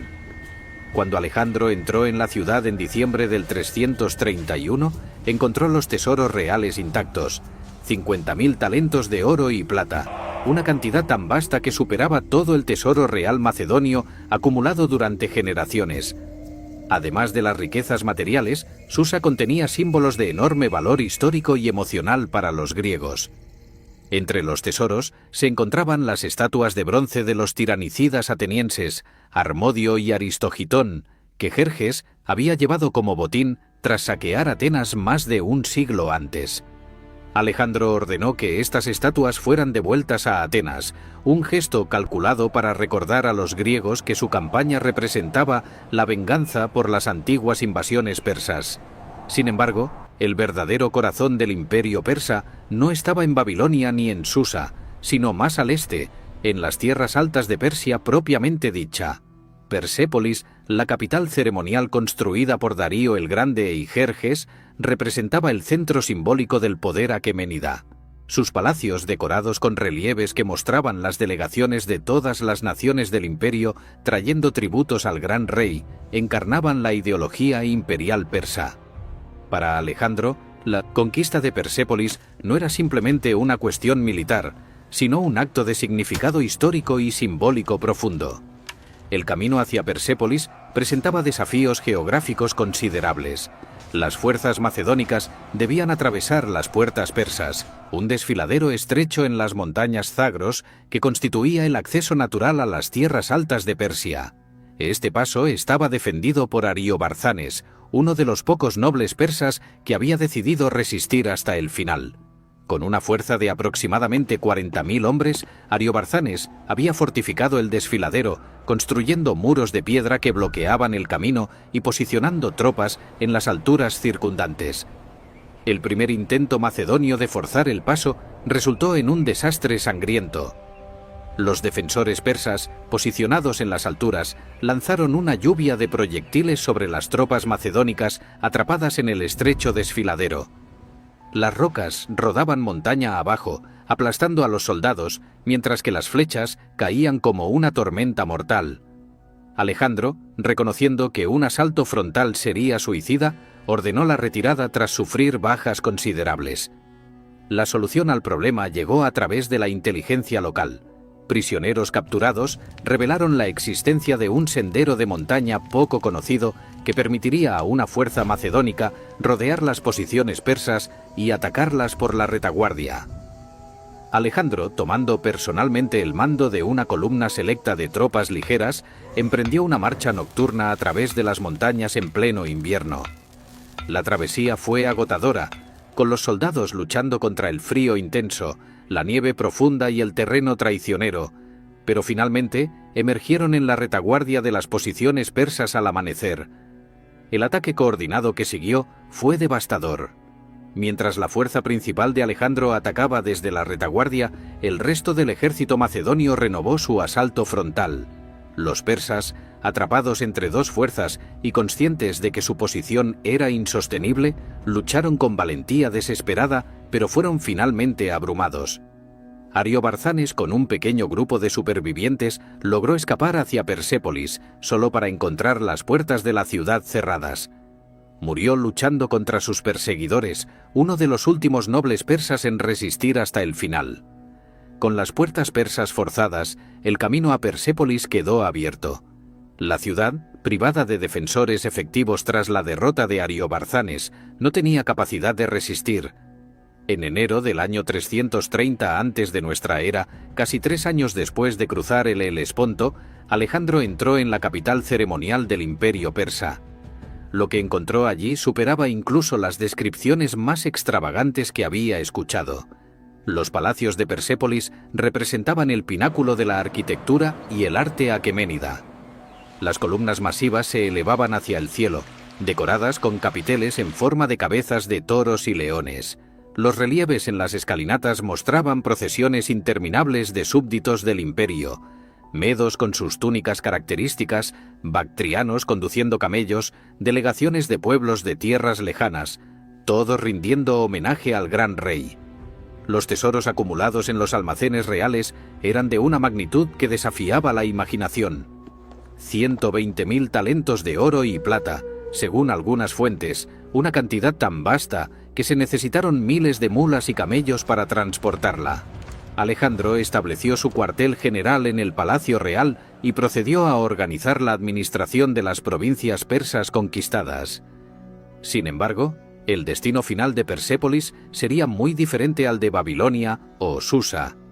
Después de permanecer en la ciudad durante varios meses, en mayo del 330, ocurrió uno de los episodios más controvertidos de toda la campaña de Alejandro. Los palacios reales fueron incendiados, las llamas consumiendo siglos de historia y cultura acumuladas. Las circunstancias exactas del incendio han sido objeto de debate durante más de 2 milenios. Algunas fuentes antiguas presentan el evento como un acto de venganza deliberada por la destrucción que Jerjes había infligido a Atenas más de un siglo antes, el cumplimiento simbólico del objetivo declarado de la campaña: vengar las invasiones persas de Grecia. Otros relatos sugieren que el incendio comenzó durante una celebración donde el vino fluyó abundantemente, posiblemente instigado por Thais, una cortesana ateniense que acompañaba al ejército, quien argumentó apasionadamente que los palacios que simbolizaban la opresión persa debían ser destruidos. Independientemente de cómo comenzó el incendio, sus consecuencias políticas fueron significativas. La destrucción de Persépolis marcaba simbólicamente el fin definitivo de la dinastía aqueménida. Sin embargo, también complicaba el mensaje que Alejandro había estado tratando de transmitir a las élites persas, que él no era un destructor, sino un heredero legítimo de su imperio. Algunos historiadores modernos han sugerido que Alejandro posteriormente lamentó la destrucción de Persépolis, reconociendo que había sido un error político, pero el daño estaba hecho. Las ruinas humeantes de la gran capital ceremonial testificaban que una era había terminado definitivamente. Mientras Alejandro consolidaba su control sobre las provincias occidentales del antiguo imperio persa, Darío había huido hacia el este, hacia las satrapías más remotas, donde esperaba reunir nuevas fuerzas para continuar la resistencia. El gran rey se dirigió primero a Ecbatana, la capital de Media, donde intentó organizar la defensa de las provincias orientales. Sin embargo, la autoridad de Darío se había erosionado gravemente tras 3 derrotas consecutivas. Los sátrapas orientales, evaluando sus opciones, comenzaron a cuestionarse si su lealtad al gran rey derrotado servía a sus intereses. Cuando Alejandro salió de Persépolis y comenzó a avanzar hacia el norte en persecución de Darío, el gran rey comprendió que Ecbatana no podría ser defendida. Con un séquito cada vez más reducido, huyó hacia el este, hacia Bactriana, una de las satrapías más remotas del imperio. Esta huida desesperada marcó el comienzo del fin para el último rey aqueménida. Entre los nobles que acompañaban a Darío se encontraba Besos, el sátrapa de Bactriana, quien comenzó a planear su propia supervivencia política. Alejandro, reconociendo que Darío todavía representaba un punto de reunión potencial para la resistencia persa, organizó una persecución implacable. Con una fuerza selecta de caballería y la infantería más rápida, el rey macedonio se lanzó tras el fugitivo gran rey, cubriendo distancias extraordinarias a velocidades que dejaban atrás al grueso de su ejército. La persecución se convirtió en una carrera contra el tiempo, con Alejandro determinado a capturar a Darío antes de que pudiera alcanzar la seguridad de las provincias orientales y organizar una nueva resistencia. En julio del año 330 antes de nuestra era, la persecución llegó a su conclusión trágica. Besos, junto con otros nobles persas, había llegado a la conclusión de que Darío era un lastre inútil, un rey derrotado que ya no podía ofrecer nada, excepto la esperanza de clemencia de Alejandro a cambio de su entrega. Decidieron tomar el asunto en sus propias manos. Cuando Darío se negó a abdicar en favor de Besos, los conspiradores lo atacaron, hiriéndolo gravemente y dejándolo abandonado al costado del camino mientras huían hacia el este. La vanguardia macedonia encontró a Darío pocas horas después, pero el gran rey ya estaba moribundo. Según los relatos románticos de los cronistas posteriores, hubo un breve encuentro entre el conquistador y el conquistado, aunque es probable que Alejandro llegara demasiado tarde para intercambiar palabras con su enemigo. Lo que sí resulta indudable es que Alejandro ordenó que el cuerpo de Darío fuera tratado con los honores debidos a un rey, enviándolo a Persépolis para ser enterrado en las tumbas reales de sus ancestros. Este gesto, aunque motivado en parte por consideraciones políticas, también reflejaba un reconocimiento del rango y la dignidad del hombre que había sido su principal adversario. Con la muerte de Darío, Alejandro se proclamó legítimo sucesor del imperio persa. Ya no era simplemente el conquistador macedonio o el vengador de Grecia, sino el gran rey, heredero de Ciro el Grande y de toda la tradición imperial aqueménida. Esta transformación ideológica tendría profundas consecuencias para la naturaleza de su gobierno y para sus relaciones con sus súbditos tanto macedonios como persas. Sin embargo, la proclamación de Alejandro como gran rey no significaba que la conquista estuviera completa. Las vastas provincias orientales del antiguo imperio, desde Bactriana hasta las fronteras de la India, permanecían sin someter, y los nobles locales que habían participado en el complot contra Darío ahora se presentaban como líderes de la resistencia contra el invasor macedonio. Besos, el principal responsable del final de Darío, se había proclamado gran rey con el nombre de Artajerjes V, reclamando la herencia aqueménida y llamando a la resistencia contra Alejandro. Desde su base de poder en Bactriana y Sogdiana, las satrapías más remotas y difíciles del antiguo imperio, Besos organizaba la oposición, confiando en que el terreno montañoso, las distancias inmensas y las condiciones climáticas extremas desgastarían y eventualmente destruirían al ejército macedonio. Alejandro, sin embargo, no estaba dispuesto a dejar que ninguna porción del antiguo imperio persa permaneciera fuera de su control. En la primavera del año 329, lanzó su campaña hacia el este, adentrándose en regiones que incluso para los persas habían representado siempre territorios periféricos y difíciles de controlar. Esta fase de la conquista sería muy diferente de las campañas anteriores. Ya no se trataba de batallas campales decisivas contra ejércitos organizados, sino de una guerra de desgaste contra enemigos que empleaban tácticas de guerrilla, refugiándose en fortalezas de montaña aparentemente inexpugnables y aprovechando su conocimiento superior del terreno. El primer desafío consistió en cruzar el macizo del Hindu Kush, la imponente cadena montañosa que separaba las regiones centrales del antiguo imperio persa de sus provincias orientales. Los macedonios emprendieron esta travesía en pleno invierno, enfrentando condiciones que superaban cualquier cosa que hubieran experimentado anteriormente. Las columnas de soldados se abrían paso a través de nieve que en algunos lugares llegaba hasta la cintura, mientras que el aire enrarecido de las alturas hacía que cada paso fuera un esfuerzo agotador. Muchos hombres y animales perecieron por el frío extremo o la falta de oxígeno, pero Alejandro empujaba incansablemente hacia adelante, consciente de que permitir que sus hombres se detuvieran significaría la destrucción de la expedición. Después de semanas de sufrimiento extremo, las fuerzas macedónicas finalmente descendieron al otro lado del Hindu Kush, entrando en Bactriana. Besos, sorprendido por la velocidad con la que Alejandro había cruzado las montañas en condiciones que debían haber hecho la travesía imposible, evacuó sus fuerzas hacia el norte, cruzando el río Oxo hacia Sogdiana. Esta retirada precipitada erosionó aún más su autoridad entre los nobles bactrianos y sogdianos, quienes comenzaron a cuestionar si Besos realmente podía liderar una resistencia efectiva. La persecución de Besos condujo a Alejandro cada vez más al norte, hacia las estepas de Asia Central.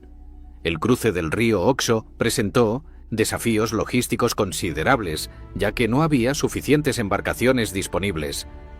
Los macedonios improvisaron, construyendo balsas con los cueros de las tiendas rellenos de paja, sobre las cuales transportaron a todo el ejército a través del ancho cauce. Una vez en la orilla norte, Alejandro envió emisarios a los nobles locales, ofreciendo clemencia a aquellos que se sometieran y entregaran a Besos, quien ahora era visto no como un legítimo pretendiente al trono, sino como el responsable del final del legítimo gran rey. La estrategia funcionó. Los nobles sogdianos, calculando que su mejor oportunidad de supervivencia residía en cooperar con el conquistador aparentemente invencible, capturaron a Besos y lo entregaron a los macedonios. El destino del usurpador fue terrible, diseñado para enviar un mensaje a cualquier otro que considerara rebelarse. Según las fuentes antiguas, Besos fue sometido a torturas y mutilaciones, incluyendo la amputación de su nariz y orejas según la costumbre persa para los traidores, antes de ser finalmente ejecutado. Este castigo brutal demostraba que Alejandro, aunque se presentaba como heredero de la tradición persa, no toleraría el desafío a su autoridad. Sin embargo, la captura de Besos no significó el fin de la resistencia en Asia Central. Las regiones de Bactriana y Sogdiana eran territorios de características únicas, habitados por pueblos de tradiciones guerreras que durante siglos habían mantenido una independencia de facto respecto al poder central persa. Las ciudades fortificadas de la región, construidas en posiciones defensivas naturales en valles de montaña o en cimas rocosas, presentaban desafíos formidables incluso para los ingenieros de asedio macedonios. Además, la población local, acostumbrada a las invasiones de pueblos nómadas de las estepas, sabía cómo combatir contra enemigos superiores en número o tecnología. Durante los siguientes 3 años, desde el 329 hasta el 327 antes de nuestra era, Alejandro se vio envuelto en una campaña agotadora de sometimiento de Bactriana y Sogdiana. Esta fue probablemente la fase más difícil de toda su carrera militar, muy diferente de las victorias espectaculares sobre los ejércitos persas en campo abierto. Aquí enfrentaba a enemigos que evitaban las batallas decisivas, preferían atacar líneas de suministro, emboscar destacamentos aislados y refugiarse en fortalezas que parecían inexpugnables. Los líderes de la resistencia sogdiana, particularmente un noble llamado Espitamenes, demostraron ser adversarios formidables. Espitamenes organizó una insurgencia efectiva, atacando guarniciones macedónicas y evadiendo los intentos de Alejandro de llevarlo a batalla abierta. En una ocasión, una columna macedonia de más de 2000 hombres fue emboscada y completamente aniquilada por las fuerzas de Espitamenes. Este desastre, una de las peores derrotas sufridas por los macedonios durante toda la campaña, demostró que incluso el ejército aparentemente invencible de Alejandro era vulnerable cuando operaba en terreno desconocido contra enemigos que empleaban tácticas no convencionales. Alejandro respondió a estos desafíos con una combinación de dureza implacable y adaptación táctica. Las ciudades y poblaciones que resistían eran sometidas a castigos terribles, con ejecuciones masivas y esclavitud de los supervivientes, destinadas a desalentar futuras rebeliones. Al mismo tiempo, el rey macedonio fundó una serie de ciudades fortificadas, muchas de ellas llamadas Alejandría, que servían tanto como guarniciones militares como centros para difundir la cultura griega. Estas ciudades, habitadas por veteranos macedonios y griegos junto con población local, constituían puntos de apoyo que permitían mantener el control sobre estas regiones remotas. La guerra de desgaste en Asia Central también forzó a Alejandro a modificar su ejército y sus tácticas. Incorporó contingentes significativos de caballería local, reconociendo que los jinetes de las estepas eran superiores a la caballería macedonia en este tipo de guerra. Adaptó su estrategia para incluir operaciones invernales, normalmente evitadas por los ejércitos antiguos, pero necesarias para impedir que los rebeldes se reagruparan durante la temporada de descanso tradicional. Dividió sus fuerzas en múltiples columnas que operaban independientemente, cubriendo más territorio y respondiendo más rápidamente a las amenazas insurgentes. Gradualmente, la tenaz resistencia sogdiana fue siendo quebrada. Espitamenes, presionado por las incesantes persecuciones macedónicas, vio erosionarse su base de apoyo.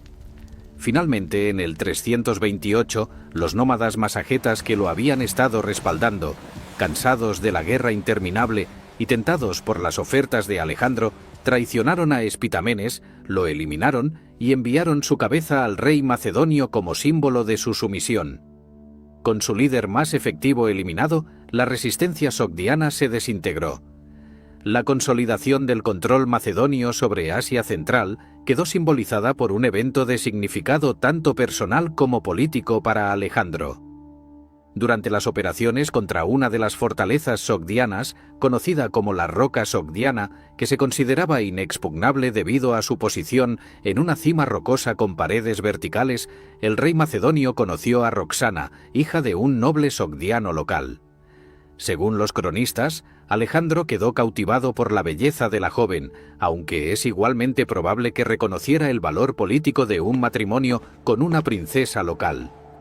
El matrimonio de Alejandro con Roxana en el año 327 antes de nuestra era representaba mucho más que una unión personal.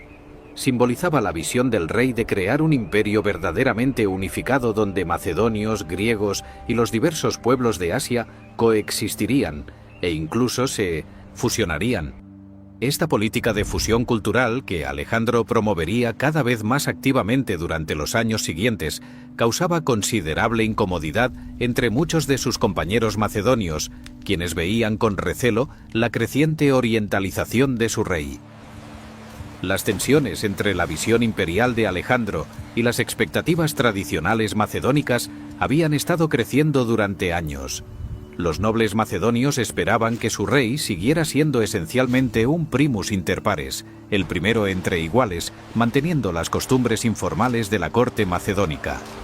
Sin embargo, Alejandro había comenzado a adoptar elementos del ceremonial persa, incluyendo la proskinesis, la postración ritual ante el rey que era costumbre en las cortes orientales, pero que para los griegos y macedonios implicaba adoración divina inapropiada para un mortal. Estos conflictos culturales ocasionaron varios incidentes trágicos durante los años en Bactriana y Sogdiana. El más notable ocurrió en el año 328, durante un banquete donde el vino fluyó abundantemente y las tensiones reprimidas salieron a la superficie. Clito el Negro, uno de los compañeros más antiguos de Alejandro y quien había salvado la vida del rey en la batalla del Gránico, comenzó a criticar abiertamente la adopción de costumbres persas por parte de Alejandro y a comparar desfavorablemente sus logros con los de Filipo. Alejandro, embriagado y enfurecido, tomó una lanza y atravesó a Clito, terminando con la vida de uno de sus amigos más cercanos en un momento de ira incontrolable. El remordimiento que Alejandro sintió tras este incidente fue profundo y genuino. Durante días se encerró en sus aposentos, rehusando comida y compañía, sumido en la desesperación por lo que había hecho. Este episodio revelaba las tensiones psicológicas bajo las cuales operaba el joven rey, las presiones de años de campaña continua, las responsabilidades de gobernar un imperio en expansión y los conflictos entre su identidad macedonia y su rol como soberano oriental. También demostraba cómo los efectos del alcohol y el estrés acumulado podían afectar incluso al más brillante de los comandantes. Otro incidente grave ocurrió cuando se descubrió una conspiración real o percibida contra la vida de Alejandro, supuestamente involucrando a varios de los pajes reales. La investigación que siguió resultó en la ejecución no solo de los pajes acusados, sino también de Calístenes, el historiador oficial de la expedición y sobrino de Aristóteles, quien fue acusado de haber inspirado la conspiración con sus críticas al abandono de las tradiciones macedónicas por parte de Alejandro. Estos eventos ensombrecieron los años pasados en Asia Central, demostrando que la conquista tenía costos no solo en términos de vidas perdidas en batalla, sino también en la erosión de las relaciones personales y la confianza entre el rey y sus compañeros.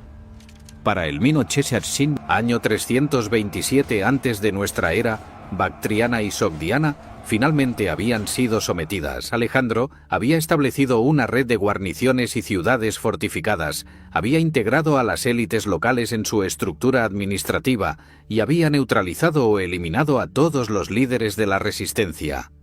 Sin embargo, en lugar de regresar hacia el oeste para consolidar su vasto imperio, el rey macedonio dirigió su mirada aún más al este, hacia las tierras más allá del Hindu Kush, hacia los reinos de la India. La decisión de invadir la India respondía a múltiples motivaciones entrelazadas. Existía el deseo de alcanzar los límites orientales del antiguo imperio persa, ya que algunas regiones del noroeste de la India habían sido satrapías persas en tiempos pasados. Había también la atracción de lo desconocido, las historias de las riquezas fabulosas y las maravillas de la India que circulaban en el mundo mediterráneo. Pero quizás más fundamentalmente, existía en Alejandro un impulso incesante de continuar avanzando, de superar todos los límites conocidos, de alcanzar literalmente el fin del mundo habitado. En la primavera del año 327, el ejército macedonio cruzó nuevamente el Hindu Kush, esta vez dirigiéndose hacia el sureste, hacia los reinos del noroeste de la India. La invasión de la India marcaría tanto el punto culminante de las conquistas de Alejandro como el comienzo del fin de su ambición de expansión ilimitada. Los desafíos que enfrentaría en las tierras del subcontinente indio serían de naturaleza muy diferente a todo lo que había experimentado anteriormente. Los reinos del noroeste de la India no constituían una unidad política coherente, sino un mosaico de estados independientes, algunos gobernados por rajás locales, otros por dinastías que habían mantenido contactos con el imperio persa.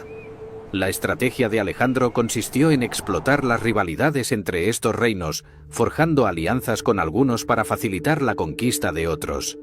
Algunos rajás, evaluando pragmáticamente la situación, decidieron someterse voluntariamente y proporcionar tropas auxiliares a los macedonios.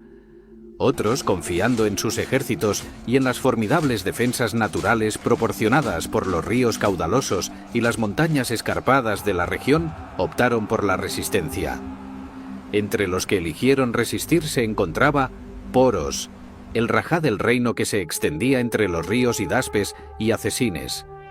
Poros gobernaba un territorio próspero y disponía de un ejército considerable que incluía un elemento con el que los macedonios tenían experiencia limitada: Elefantes de guerra, estos animales masivos, entrenados para el combate y portando torres desde las cuales los arqueros podían disparar, constituían tanto una fuerza de choque formidable como un arma psicológica que podía aterrorizar a tropas no acostumbradas a enfrentarlos. En la primavera del año Mjint 326 antes de nuestra era, Alejandro se encontró frente al río Hidaspes, en cuya orilla opuesta Poros había desplegado su ejército. El río, engrosado por las lluvias monzónicas, corría con una corriente poderosa que hacía peligroso cualquier intento de cruce. Poros había posicionado sus fuerzas de manera que podían responder rápidamente a cualquier intento de cruce macedonio, con sus elefantes de guerra prominentemente visibles como advertencia de lo que esperaba a cualquiera que lograra alcanzar la orilla opuesta. La batalla del Hidaspes demostraría una vez más el genio táctico de Alejandro. Durante varios días, el rey macedonio realizó movimientos de distracción, marchando sus tropas río arriba y río abajo, fingiendo preparativos para el cruce en múltiples puntos, manteniendo al ejército de Poros en constante alerta y gradualmente desgastando la vigilancia de los defensores. Finalmente, en una noche oscura y tempestuosa, Alejandro ejecutó su plan real. Cruzó el río con una fuerza selecta a considerable distancia río arriba, en un punto que Poros no había anticipado. El cruce en medio de la tormenta fue extremadamente peligroso. Algunas de las embarcaciones fueron arrastradas por la corriente, otras encallaron en bancos de arena no visibles en la oscuridad. Sin embargo, al amanecer, Alejandro había conseguido establecer una cabeza de playa significativa en la orilla opuesta. Poros, al recibir noticias del cruce, se enfrentó a un dilema. Si llevaba todo su ejército para enfrentar a Alejandro, el resto de las fuerzas macedónicas cruzarían sin oposición. Decidió dividir sus fuerzas, enviando una parte comandada por su hijo para contener la cabeza de playa, mientras él mantenía la mayoría de su ejército vigilando el cruce principal. Esta división resultó fatal. La fuerza enviada contra Alejandro fue derrotada y destruida, con el hijo de Poros entre los caídos. Ahora Poros se vio forzado a enfrentar a Alejandro en campo abierto con sus fuerzas debilitadas. El rajá indio desplegó su ejército en las llanuras cerca del río, con sus 200 elefantes de guerra formando una línea imponente en el frente, flanqueados por infantería y caballería. La batalla que siguió fue una de las más difíciles que Alejandro enfrentó en toda su carrera. Los elefantes demostraron ser tan formidables como se había temido, cargando contra las líneas macedónicas y causando estragos. Los caballos macedonios, aterrorizados por el olor y los sonidos de estos animales desconocidos, se negaban a acercarse. Sin embargo, Alejandro había desarrollado tácticas específicas para enfrentar a los elefantes. Ordenó a sus arqueros y lanceros que concentraran su fuego en los conductores de los elefantes y en los propios animales, mientras que su caballería atacaba los flancos del ejército indio, evitando el contacto directo con los paquidermos. Gradualmente, los elefantes heridos y sin conductores comenzaron a perder el control, atacando tanto a amigos como a enemigos en su dolor y confusión. La formación india se desintegró bajo la presión combinada del ataque macedonio desde múltiples direcciones y el caos causado por sus propios elefantes enloquecidos.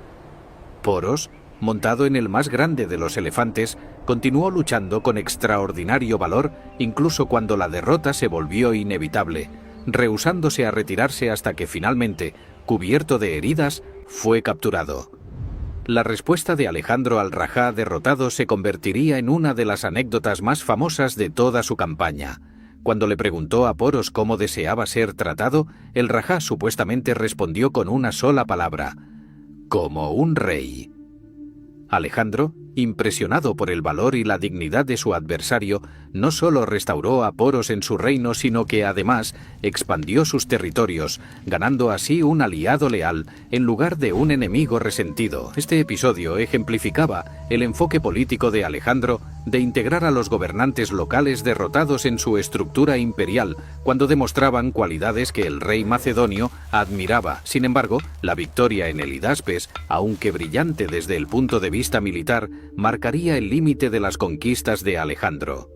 Tras la batalla, el rey macedonio anunció su intención de continuar avanzando hacia el este, hacia el corazón de la India, donde según los informes existían reinos aún más poderosos, con ejércitos aún más grandes. Pero su ejército, que había marchado desde Macedonia durante más de 10 años, que había cruzado desiertos y montañas, que había luchado en climas desde el frío extremo de las estepas de Asia Central hasta el calor húmedo del monzón indio, finalmente había alcanzado su límite. En las orillas del río Éfasis, el ejército se rebeló. No fue una rebelión violenta, sino una negativa colectiva y absoluta de continuar avanzando. Los soldados, reunidos en asambleas, expresaron su agotamiento, su deseo de regresar a casa, de ver nuevamente a las familias que habían dejado atrás hacía años. Los oficiales veteranos, hombres que habían servido bajo Filipo y habían acompañado a Alejandro desde el principio, hablaron en nombre de las tropas, argumentando que los hombres habían dado todo lo que razonablemente se podía pedir y que seguir adelante era tentar demasiado a la fortuna. Alejandro intentó persuadir a sus hombres, prometiendo que solo un poco más de esfuerzo los llevaría al Océano Oriental, que según las creencias geográficas griegas de la época, rodeaba toda la tierra habitada y marcaría el verdadero fin del mundo. Ofreció recompensas generosas, invocó su gloria compartida y las hazañas que aún podrían realizar juntos, pero por primera vez en su vida, sus poderes de persuasión fallaron. Los soldados permanecieron firmes en su negativa.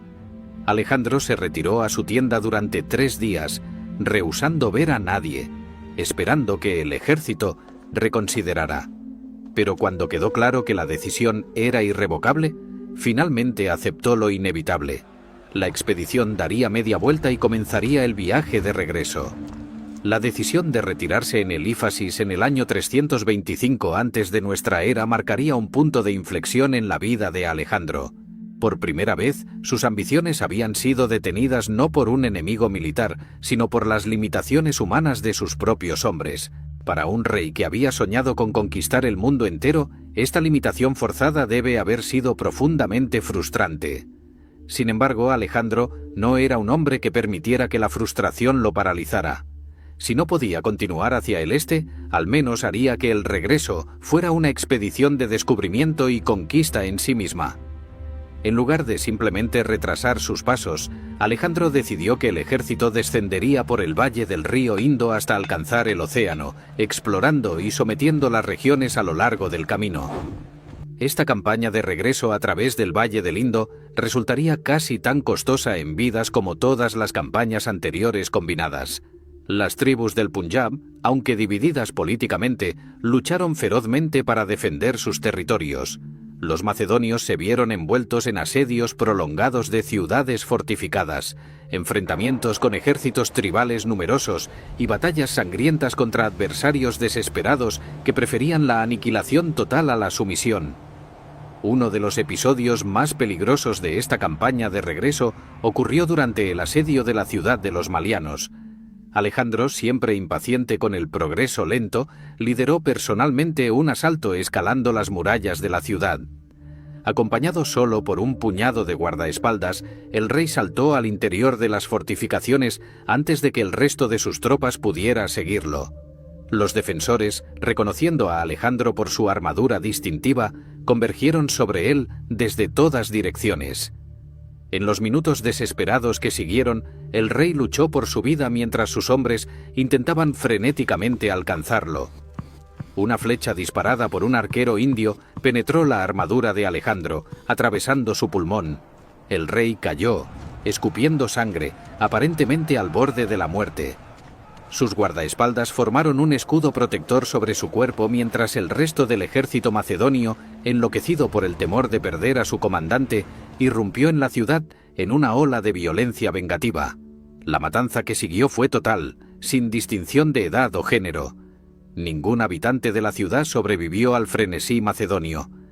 Alejandro sobrevivió a la herida, aunque su recuperación fue lenta y nunca volvió a ser completamente el mismo.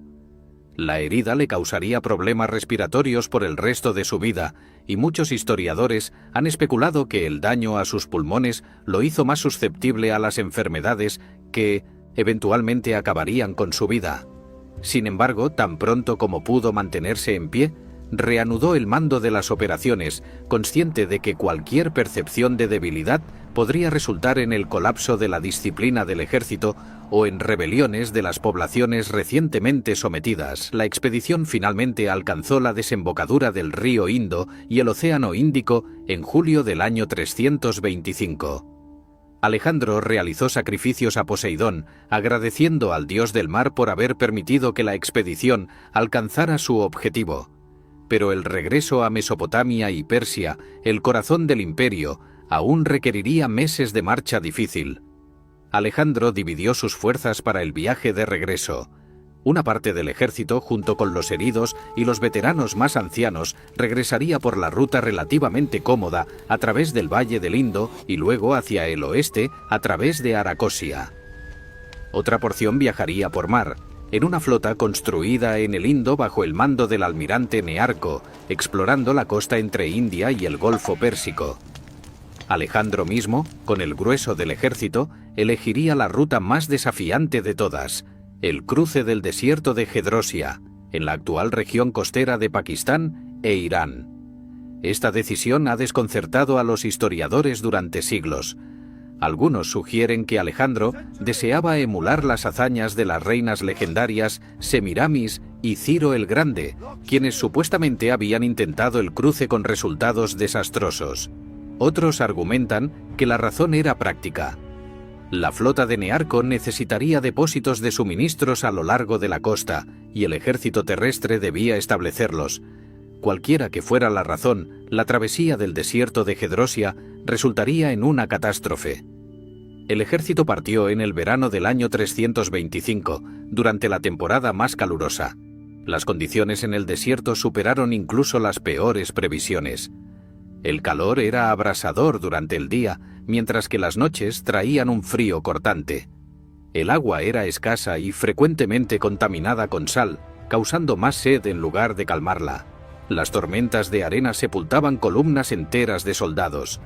Los animales de carga, caballos, mulas y camellos comenzaron a morir por miles, lo que significaba que los suministros debían ser abandonados y que los soldados tenían que cargar con sus propios equipos bajo el sol implacable. La disciplina del ejército comenzó a erosionarse bajo estas condiciones extremas. Los hombres bebían cualquier líquido disponible, incluyendo sus propias reservas de vinagre y aceite. Las enfermedades se propagaban rápidamente a través de las filas agotadas. Según algunos relatos, más hombres perecieron en los 60 días de travesía del desierto de Gedrosia que en todos los años anteriores de campaña militar combinados. Las cifras exactas permanecen inciertas, pero es probable que decenas de miles de soldados, junto con los seguidores del campamento que incluían mujeres, niños y comerciantes, perdieran sus vidas en ese desierto despiadado. Cuando los supervivientes finalmente emergieron del desierto en octubre del año 325, alcanzando las regiones habitadas de Carmania, estaban en un estado deplorable. El ejército que había conquistado el imperio más grande del mundo estaba reducido a una columna de espectros harapientos, famélicos y desesperados. Alejandro, quien había compartido todas las privaciones de sus hombres y cuya propia salud había sido gravemente afectada, enfrentó la realización de que su decisión de cruzar el desierto había resultado en un desastre de proporciones catastróficas. Sin embargo, la supervivencia de Gedrosia no marcó el fin de los problemas. Durante la larga ausencia de Alejandro en las regiones orientales, la administración del imperio había comenzado a desintegrarse. Numerosos sátrapas y gobernadores, asumiendo que el rey nunca regresaría de sus campañas en India, habían comenzado a actuar como gobernantes independientes, saqueando los tesoros bajo su custodia, reclutando ejércitos privados y oprimiendo a las poblaciones locales. El regreso de Alejandro desencadenó una purga masiva de oficiales corruptos o desleales, con ejecuciones que se contaban por docenas. Al regresar a Susa en la primavera del año 324, Alejandro organizó una ceremonia masiva que simbolizaba su visión de fusión entre Oriente y Occidente. Ordenó matrimonios masivos entre sus oficiales macedonios y persas con mujeres de familias nobles persas. Él mismo tomó 2 esposas persas adicionales, Estatira, la hija mayor de Darío, y Parisátide, hija de Artajerjes III. Estos matrimonios, que involucraron a más de 90 oficiales macedonios de alto rango, estaban destinados a crear una nueva élite mixta que gobernaría el imperio fusionado. Sin embargo, esta política de fusión encontró considerable resistencia entre los macedonios y griegos. Cuando Alejandro anunció su intención de incorporar 30.000 jóvenes persas entrenados en el estilo macedónico en el ejército y comenzó a desmovilizar a los veteranos macedonios más antiguos, estalló un motín en Opis. Los soldados, que habían soportado años de campaña, se sintieron traicionados por el aparente favoritismo hacia los persas y la adopción de costumbres orientales por parte de su rey. Alejandro respondió con una mezcla de dureza y habilidad retórica, recordando a sus hombres todo lo que habían logrado juntos y amenazando con reemplazarlos completamente con tropas persas. El motín fue sofocado, pero las tensiones subyacentes permanecieron sin resolver. El año 324 también trajo una tragedia personal devastadora para Alejandro. Hefestión, su amigo más cercano desde la infancia, el compañero en quien más confiaba, enfermó repentinamente en Ecbatana y murió tras una breve agonía.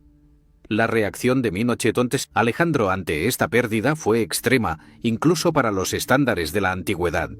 Ordenó que se construyera una pira funeraria monumental que costó miles de talentos. Ejecutó al médico que había tratado a Hefestión, acusándolo de negligencia. Lanzó una campaña punitiva contra una tribu de montaña vecina, aniquilando a toda su población como una especie de sacrificio humano a la memoria de su amigo caído. El duelo de Alejandro revelaba tanto la profundidad de su apego emocional como una creciente inestabilidad que preocupaba a quienes lo rodeaban. En la primavera del año 323, Alejandro llegó finalmente a Babilonia, donde estableció su corte y comenzó a planificar la siguiente fase de sus conquistas. Sus ambiciones no habían sido saciadas por todo lo que había logrado. Contemplaba una expedición hacia Arabia, la circunnavegación de África, posiblemente incluso campañas hacia el oeste, hacia Cartago y Roma. Embajadas de todo el mundo conocido llegaban a Babilonia para presentar sus respetos al que ahora era indiscutiblemente el hombre más poderoso de la tierra. Sin embargo, a finales de mayo del año 323, tras un banquete prolongado, Alejandro comenzó a sentirse enfermo. La enfermedad que lo atacó avanzó rápidamente. Durante 11 días, mientras su condición se deterioraba progresivamente, el rey luchó contra la fiebre y la debilidad. Sus oficiales y soldados, aterrorizados ante la perspectiva de perder a su líder, desfilaron junto a su lecho, esperando una última mirada o palabra de su comandante. El 10 de junio del año 323 antes de nuestra era, Alejandro Magno falleció en Babilonia. Tenía solo 32 años de edad. En el transcurso de 13 años extraordinarios, había transformado completamente el mundo antiguo, destruyendo el imperio persa que había dominado durante 2 siglos, fundando docenas de ciudades, difundiendo la cultura griega a través de 3 continentes y creando un imperio que se extendía desde el Mediterráneo hasta la India. Sin embargo, murió sin haber designado claramente un heredero, dejando un vacío de poder que desencadenaría décadas de guerras entre sus generales. El legado de Alejandro trascendería con creces su breve vida. El mundo helenístico que emergió tras su muerte, donde la cultura griega se fusionó con las tradiciones de Oriente, dominaría la cuenca del Mediterráneo y el cercano Oriente durante siglos. Las ciudades que fundó, especialmente Alejandría en Egipto, se convertirían en centros brillantes de comercio, aprendizaje y cultura. Su ejemplo, inspiraría a conquistadores durante milenios, desde los romanos hasta Napoleón. Había demostrado que los límites del mundo conocido podían ser superados, que los imperios aparentemente eternos podían caer y que un solo individuo, con suficiente genio, audacia y determinación, podía alterar el curso de la historia. El fin del imperio persa no fue simplemente la destrucción de un estado, sino la transformación fundamental del mundo antiguo, el nacimiento de una nueva era donde Oriente y Occidente, aunque nunca completamente fusionados como Alejandro había soñado, quedarían entrelazados para siempre.